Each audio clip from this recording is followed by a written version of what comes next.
Kasako Media, tunaangazia maisha, tunaandika kesho.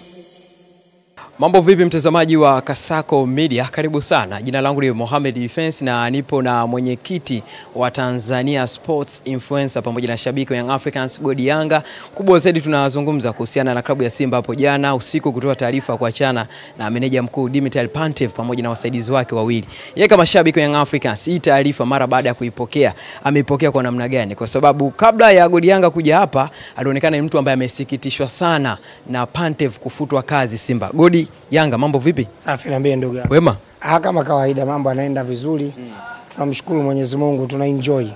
Muonekano umesikitishwa na taarifa ya Simba kuachana na meneja Dimitar Pantev. Kwa nini? Masikitiko yangu ni kwamba unajua mpira wetu wa Tanzania unakuwa siku baada ya siku. Na ili uendelee kukua, maana yake ni lazima vilabu viwe bora kwenye mashindano ya kimataifa. Simba walipata mwalimu mzuri. Walipata mwalimu mzuri sana. Mwalimu ambaye kama unafuatilia mpira wa sasa wa dunia, maana yake alikuwa ni mwalimu wa mwaka wa mbele. Mwalimu ambaye anataka mpira uchezwe chini, uanzie nyuma, tengeneza nafasi, una uwezo wa kuwa na mbinu za kucheza bila striker na ukapata matokeo, una uwezo wa kucheza bila kuwa na midfield katikati, ukatengeneza mifumo ambayo watu watapata nafasi wafunge. Kwa hiyo kapitia changamoto mwalimu mpya. Changamoto zake ni kwamba kupata matokeo, lakini Simba walikuwa wanatengeneza nafasi. Na walikuwa wanatengeneza nafasi nyingi za maana, sio nafasi za kawaida. Kwa hiyo niliamini kwamba kama Simba wangebaki na yule mwalimu, hapa katikati tungepata kilicho bora. Maana yake kwenye mashindano ya kimataifa, Yanga wana Pedro Gonçalves, wana uwezo wa kukompiti na wapinzani wa kimataifa wa Arabu wa Kaskazini, wanaweza kufika mbali. Simba Sports the same, kama wangebaki na mwalimu yule, inawezekana isingekuwa mwakao, lakini mwakani ndani ya miaka miwili wangekuwa bora sana. Angeweza kutengeneza timu ambayo pia hata kwenye ligi yetu tunasema mchezo wa dabi ni mchezo wa kuvutia ambao unafuatiliwa na bara zima la Afrika, unafuatiliwa na bara la Ulaya, unafuatiliwa Amerika Kusini. Watu wataka kuona wapinzani wa nchi ya Tanzania wakiwa wanacheza mpira, basi kuonekane kuna upinzani, kuonekane kuna mpira mzuri. Pantev angewapa Simba mpira mzuri. Pantev angetugea upinzani Young Africans. Kwa hiyo ni masikitiko yangu. Simba wameondoa mwalimu mzuri na wameamua tu kumtoa kafara mbele ya wao ambao wapo walobaki ambao wanasababisha matatizo mengi ndani ya Simba. Kwa hiyo nimesikitika. Mpira wa Tanzania tutabaki na Yanga ambayo ni imara. Tutabaki na Yanga ambayo itakuwa tishio barani Afrika. Tutabaki na Yanga ambayo itapiga hatua kubwa zaidi.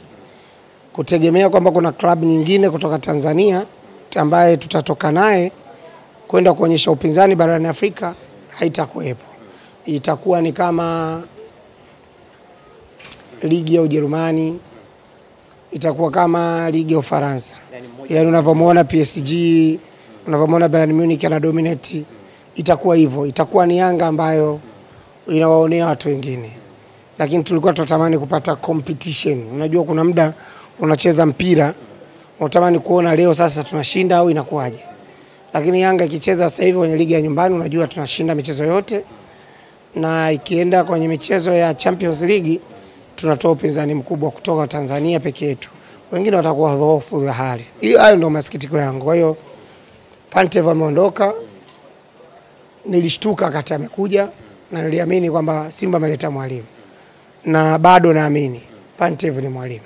Maswali kubwa watu wanajiuliza kwamba katika klabu ya Simba atakuja mwalimu, ataondoka, lakini kocha Selemani Matola ataendelea kubaki katika kikosi cha Simba. Hivi unahisi kwamba huyu Matola walimu wote wanakuja yeye anaendelea kubaki? Yeye hapaswi kwani kuchukua sasa timu mikoba kwa as head coach wa Simba pale, au unaona bado hafai kwa katika klabu ya Simba as head coach? Sijajua malengo yao, lakini ili utoe uhuru wa bench jipya la ufundi wafanye kazi vizuri, maana yake wasimkute mtu kwenye benchi. Ni muda sasa labda wa kumuondoa Matola kwenye benchi, ili anayekuja afanye kazi kwa uhuru na weledi. Yawezekana ushauri anaotoa kwa benchi la ufundi ndio linasababisha matatizo hayo ambayo unayaona. Lakini viongozi wenyewe wa taasisi wao wanasemaje kuhusu Matola? Wanaamini kwamba ni mtoto wao, ni kijana wao ambaye anaweza akafanya kazi kwa uadilifu. Wanamwamini kwamba huyo mtu ndio anaweza kuwaelezea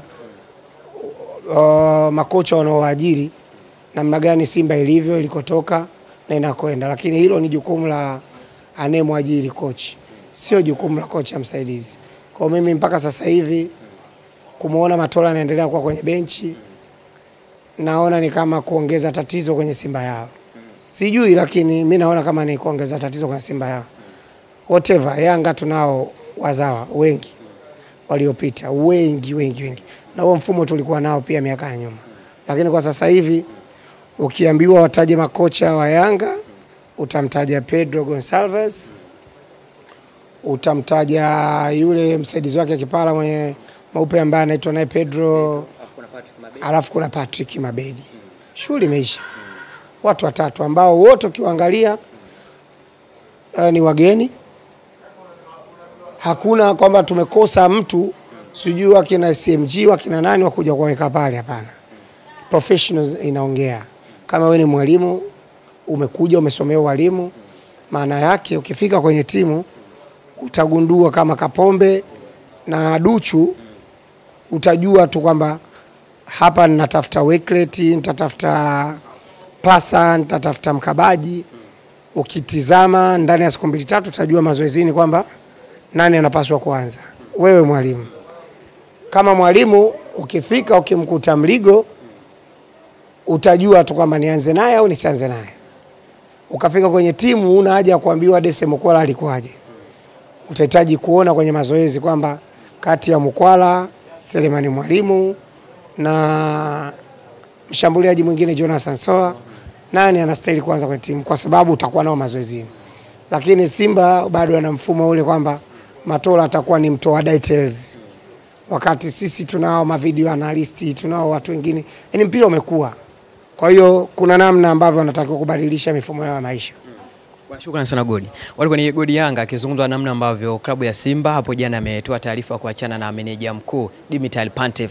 Amesema amesikitishwa na hiyo taarifa. Kubwa zaidi ni hivyo, lakini pengine Simba wanaweza karejea na kufanya vizuri na kumtambulisha kocha mwingine mpya hivi karibuni. Langu jina Mohamed Defense, lakini nyuma ya kamera alisimama Amina Diaga. Shukrani sana. Kasako Media, tunaangazia maisha, tunaandika kesho.